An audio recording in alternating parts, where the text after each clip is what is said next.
This is JBaFofi, a giant spider cryptid that is said to dwell deep within the Congolese forests. But is it real? The Congo rainforest holds stories that refuse to fade. Villagers speak in lowered voices, not for drama, but caution. They describe a creature too large to dismiss and too quiet to chase. Outsiders call it folklore, then leave with new fears. Deep under the canopy, something watches, waits, and hunts. Encounters the world ignored. In remote Congo villages, one name is spoken carefully. The J'Ba Fofi, a spider said to be so massive its webs can choke jungle trails, and its hunts leave only white bones high in the trees. For decades, missionaries, soldiers, and hunters repeated the same impossible claims and were brushed off as liars, dreamers, or victims of fever.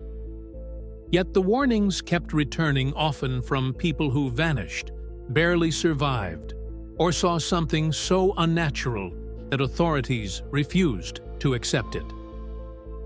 The earliest recorded incident dates to 1938 near the Ora forest. A missionary team reported a web stretched across a narrow trail, thick as white rope and vibrating with force you could feel from several feet away. That night, 3 people disappeared. Their gear remained in camp, and drag marks cut through the ground away from the tents. One man, Robert Hale, survived shaken and nearly silent, repeating only that a shadow with many arms lowered from the trees. Colonial officers filed it as malaria delirium, but they still collected strange silk from the site, archived it quietly, and never followed up. In the early 1940s, a Congolese soldier serving with Belgian forces stumbled into an outpost in shock, his uniform tangled with heavy silk fibers. Medics reported he lost movement in his legs for hours, calling it instant paralysis. Tests found venom traces that didn't match any known spider. Belgian forces sealed the surrounding area for half a year, offering no public reason. Local hunters carried their own evidence. Baka accounts describe monkeys found dead without visible wounds, wrapped in thin silk that was almost invisible until touched, their bodies partly drained, as if something had fed. In another case, a child wandered from a village and never returned. A search party found torn clothing beside a deep, wide depression in the mud like a footprint, but broader than any human track and deeper than a gorilla's mark. Early Western researchers dismissed these reports as exaggeration. Even when explorers documented webs large enough to block footpaths, the tone stayed the same: myth, misread signs, jungle panic. A zoologist in the 1920s noted heavy vibrations overhead, as if something large moved branch to branch. He assumed a monkey, yet the movement pattern didn't match any known primate. His notes, like so many others, were stored and forgotten. The pattern remained, the same creature described again and again, and a wider world choosing not to listen. Rules the tribes live by. For generations, Baka and Muti communities have treated the J'Ba Fofi not as a teaching tale, but as an animal with rules, patterns you survive by respecting. Elders explain that J'Ba Fofi is a softened name meant for travelers. The real name is reserved for controlled gatherings in daylight because speaking it after dark is believed to draw the spider in. The reason given is simple. The creature can detect vibrations, including sound, across long distances.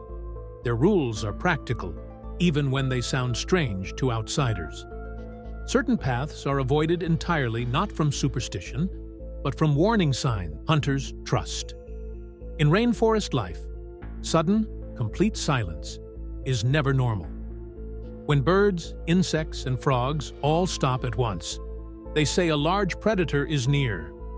Those silent zones are treated as the spider's territory, and villages reroute their lives around them without argument. Another practice is leaving small offerings under specific trees, meat or fruit, insisting it is not worship, only respect, meant to reduce attention. Elders say that long ago, these offerings lowered the number of unexplained disappearances. Whether proven or not, the custom endures because the cost is small and the risk feels real. The belief runs deeper in stories of a mother guardian. Hunters describe the great spider as female, controlling a broad territory outsiders rarely enter. Smaller spiders, they say, act as scouts, watching trails and signaling the larger one when prey crosses into range. In these accounts, the forest operates as a system, and the J'Ba Fofi is part of that order. One story is told with hesitation: the Night of the White Bones. A hunting party entered a clearing deep inside restricted territory and realized they had stepped into a feeding ground. Skeletons hung from trees in half-finished cocoons wrapped in thick silk, fresh enough that some still held bits of flesh. The hunters fled without taking anything, convinced the spider would return. That clearing became a forbidden place, and no one from the village has entered it since. When asked why such details were rarely shared with researchers, elders give the same answer. Outsiders who went looking often disappeared. Speaking too much was believed to invite attention, and attention meant danger, the web that should not exist. Guided by these warnings, Thomas Avery, a trained scientist, traveled into the Congo to investigate reports of abnormal web formations. He understood the tribe's claim that the J'Ba Fofi hunted with enormous webs, but he was unprepared for what he found. Deep in the forest, a web spanned nearly 3 meters between trees. Each line was unnaturally thick, like fishing wire. When he raised a machete to test it, the blade bent slightly rather than slicing through. The material felt stronger than any spider silk he knew. Thomas collected strands and used portable field equipment to examine them. He found unusual protein chains that appeared to bind with trace metals in the soil, producing silk that was both stronger and more elastic than anything recorded. The web also showed recent feeding. He found partially dissolved feathers, bird bones snapped cleanly, and a dried leg from a small antelope species, a duiker, still caught in one corner. Near the lower section, a torn scrap of fabric hung like a warning, resembling part of a human shirt. The web's prey range was far beyond what spiders should manage, and it raised questions about disappearances in nearby regions. Another detail matched what villagers described: a faint, sweet scent around the web. Thomas tested it with a handheld detector and found chemical markers consistent with pheromones. The smell wasn't random. It was a signal, a territorial mark, or a way to communicate with others of its kind. He had set up motion-sensing cameras earlier. Reviewing the footage after the discovery, he saw an appendage brush the outer threads, thicker than a human arm, unlike any monkey limb or mammal leg. Another camera captured slow, heavy tremors passing through the web at steady intervals, suggesting massive weight shifting nearby. While collecting samples, Thomas accidentally touched a coated section of silk with his wrist. Within seconds, his skin reddened and burned. He washed it quickly, then later confirmed the silk carried active digestive enzymes, chemicals, that begin breaking down tissue as soon as contact is made. The web wasn't only a trap. It was a weapon, a living extension of the hunter, built to weaken, confuse, and dissolve prey. And the web, it seemed, was only the first message. Attack in the Canopy. Thomas and his guide pushed deeper, hoping for clearer proof. The forest felt different now, heavier, quieter. Insects were muted. Leaves seemed still. As Thomas raised his camera to film the trees, a sharp crack sounded overhead, like a thick branch snapping under weight. Another crack followed, then rapid shaking high in the canopy. Something large was moving above them. He aimed his flashlight upward, but the beam caught only lower branches. The movement continued higher, then a massive shadow dropped through the leaves. The impact shook nearby trees and scattered debris in a wide circle. Leaves fell in clumps. Thomas staggered back as the shape landed on a branch thick enough to hold a person. When the air settled, he saw it. Legs stretched outward like strong wooden limbs, impossibly long. The body was swollen and heavy, the size of a grown man's torso. Its eyes reflected the light with a faint golden shimmer. It wasn't confused. It was watching him directly, like a predator weighing a target. Without warning, it surged forward and fired a burst of silk through the air, like a rope. The strand struck Thomas's shoulder hard enough to knock him sideways.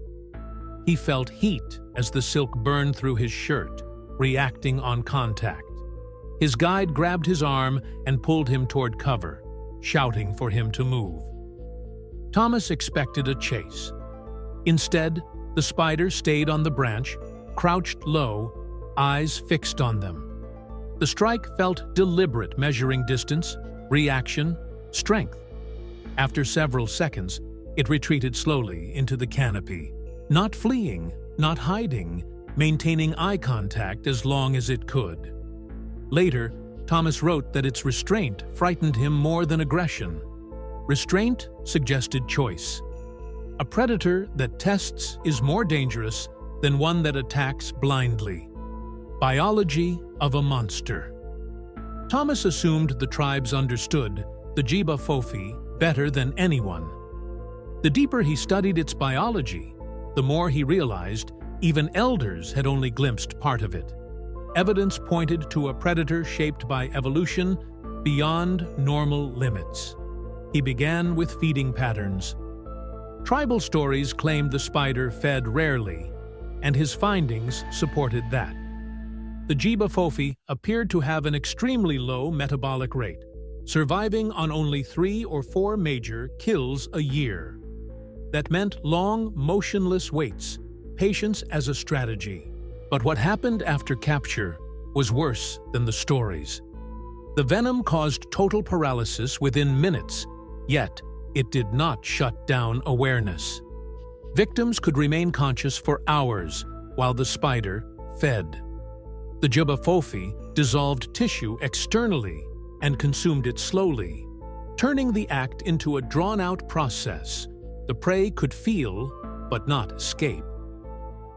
Further analysis revealed another layer: venom compounds that interfered with the brain, producing confusion, fear, and vivid hallucinations. This explained why survivors spoke of spirits or strange figures moving through the trees during attacks. It wasn't the supernatural, it was chemistry, breaking perception while the victim lay trapped between awareness and paralysis. The body structure contradicted known spider limits. Exoskeleton fragments Thomas recovered were reinforced with mineral deposits, giving the shell bone-like strength and resistance to impact. The spider didn't avoid conflict because it was weak. It avoided conflict because it had more effective ways to hunt. Then came the signs of intent. Thomas found impressions in the soil near camp that shifted closer each night. The creature wasn't wandering, it was tracking. Its movement changed with the team's behavior, avoiding cameras, circling downwind, approaching silently when they rested, withdrawing when they moved. The pattern read like observation. What Thomas feared most was the conclusion. The J'Ba Fofi wasn't only surviving. It was adapting with strategy, awareness, and something close to intelligence. Nest no human was meant to find. Thomas believed he was tracking a single giant. Clues pointed to one predator ruling a large territory. That belief collapsed when he and his guide followed disturbed soil, to a section where several large trees had fallen in the same direction. At first, it looked like storm damage. Then Thomas noticed hollowness beneath the trunks. The collapse had opened a gap in the earth, and warm air pulsed upward from the dark. The heat felt controlled like an environment maintained by something alive below. They climbed down into a chamber stretching beneath the forest floor. When Thomas's light swept the walls, he froze. Dozens of enormous silk sacks lined the chamber, each roughly the size of a pumpkin. He counted more than 40 before stopping. Some were split open. Others showed signs of hatching. Silk trails ran up the walls and vanished into cracks, leading back to the surface. Whatever lived here wasn't only reproducing, it had already begun spreading out. Movement stirred at the far end. Several figures emerged and began circling. They weren't full adults, yet they were large enough to kill a human, bodies rising to a man's waist. Their motion was coordinated, shifting together, tightening the circle slowly. Cooperation wasn't an exception. It looked built into the species. As Thomas backed away, he saw what stopped him cold. A torn boot partly buried in soil, a cracked camera lens nearby. Then splintered human bones arranged in a semicircle, white, clean, stripped of organic tissue by enzymes. There were too many bones for one person. Someone had been here before. No one had escaped. Above ground, the forest's strange web patterns finally made sense. Trees surrounding the nest were strung with tripline webs, not random traps, but a system designed to guide prey toward the chamber. When prey struck the lines, vibrations carried through earth and silk, alerting what waited below. The rainforest wasn't just hunting territory, it was a funnel feeding a colony. The tribes had warned of one guardian because sightings suggested a single monster. The truth was worse. The JBaFofi was not a lone survivor of a forgotten species. It was part of a breeding colony hidden under one of the most remote forests on Earth. The cover-up that proves it. Thomas thought getting back to camp meant safety and time notes. Organized, samples preserved, warnings sent. Instead, he returned to chaos. Storage containers were open, notebooks were scattered. Memory cards from his main camera were gone. Even the hard case for backups had been emptied. There were no signs of forced entry. It felt careful, quiet, targeted. He tried to activate his satellite communicator for evacuation. It would not power on. Hours earlier, it had been fully charged. He checked battery, wiring, settings, nothing. It felt less like failure and more like disabling. His chemical samples had also been disturbed, vials removed from their foam slots as if someone knew exactly what to take. Soon, Congolese officials arrived without explanation and without questions about his work. They insisted he come with them immediately. When he asked if he was under investigation, they did not answer. They escorted him out of the region and seized the remainder of his research under environmental protection, offering no documentation and no date for return. Once he was removed from the rainforest, communication stopped. His guide refused to talk, as if warned into silence. Rumors spread that fragments of Thomas's work leaked into private channels. One surviving image was mentioned again and again, blurred, incomplete, showing not the full creature, but a large shadow positioned behind Thomas in a recording. Witnesses claimed it suggested 3 shapes, not one. The frame vanished quickly, and no one would confirm its origin or who removed it. Authorities continued to deny the JBaFofi, calling it folklore and misinterpretation. At the same time, new claims appeared. Some insisted Thomas Avery never existed, that his name was invented to sell belief in a monster. Others argued the opposite, that he was real, and doubt was planted to bury what he found. No one agrees on the truth. Meanwhile, massive webs still appear, heat signatures still spread, and people still disappear where tribal warnings have never changed. Thanks for watching.